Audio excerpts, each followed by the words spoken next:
Okay, this is changes in matter. Start out with just the definitions.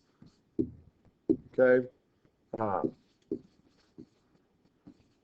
when a physical change occurs,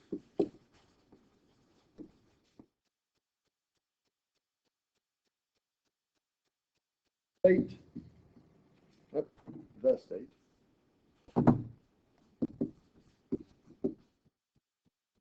state, size, or shape may change,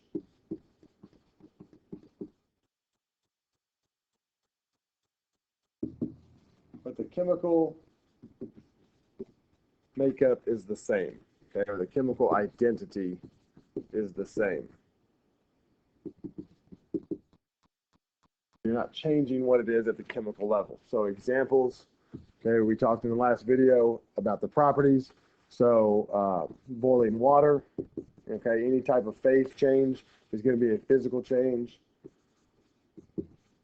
Okay, because again, it's just water. It's still H2O down on the molecular level. Okay, freezing water. Okay, again, that is still water. It's just a phase change.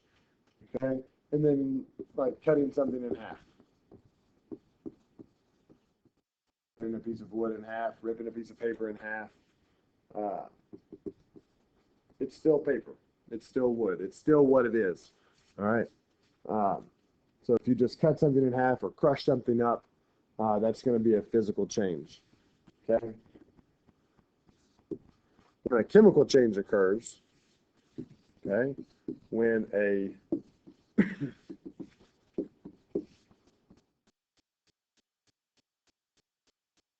okay, when a chemical change occurs, we're talking about just the opposite.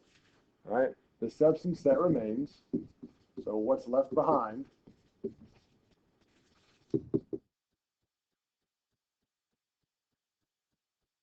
does not have the same chemical identity as before.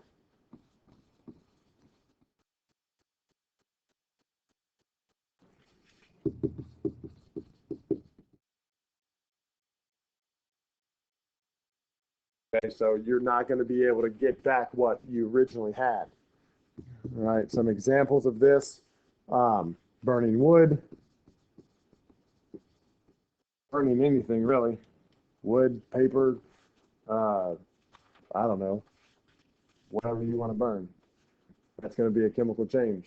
Um, and then cooking, anytime you cook something, bake something, okay, apply heat to something to where it changes what it was. If you're talking about a cake, you can't get that cake batter back. You're talking about, brownies, you can't get that brownie batter back. Okay, anytime that you can no longer go back and get what you once had, that's going to be a chemical change. Okay, and we're going to just list 5 ways to identify a chemical change. Okay, so if you see any of these 5 things occurring, you know that there's a chemical change going on. Okay, so 5 ways to identify a chemical change. The first way that we're going to discuss is a permanent color change. Okay, permanent color change. And there are some things that when you mix them, they change colors for a little while, but then they go back to their original color. Like if you heat something up and it gets red, and once it cools down, it's going to get back to that original color. A permanent color change, something like rust, where that metal is now a permanent red color. Okay.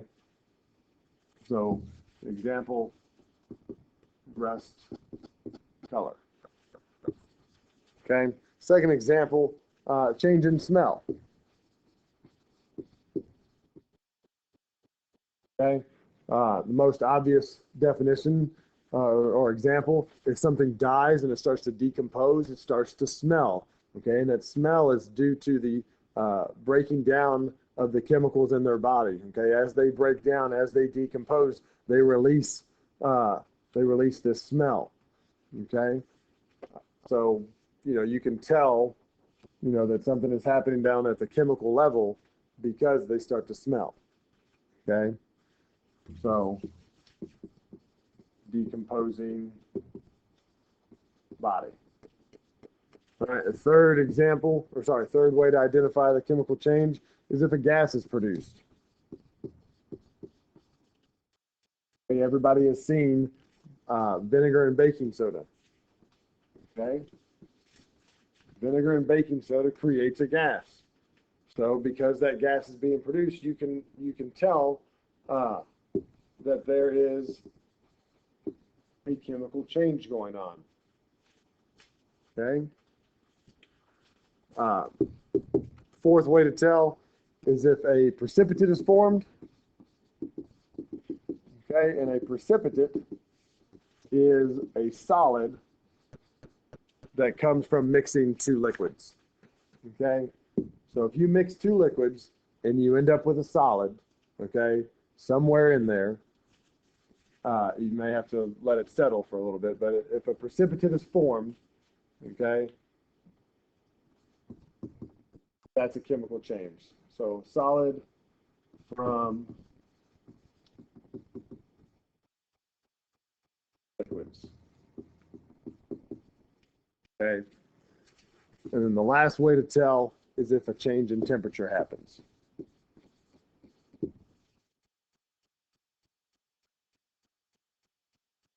Okay, if it gets hotter, if it gets colder, that's going to identify a chemical change. An example, your hot hands, little packets, it gets cold outside, you go and buy one, you shake it up, and then those chemicals mix together and produce heat. So that's a chemical change. The exact opposite in an ice pack. Okay, in an ice pack you have, a little container on the inside, and then when you break that container, both of those chemicals mix up and it gets really cold. Okay, either one of those, it can get hotter, it can get colder. Either one of those is going to be a change in temperature, and that's going to identify a chemical change. So if any of these things are happening, you know that they are a chemical change. Okay, that is changes in changes in something, changes in matter. Why not?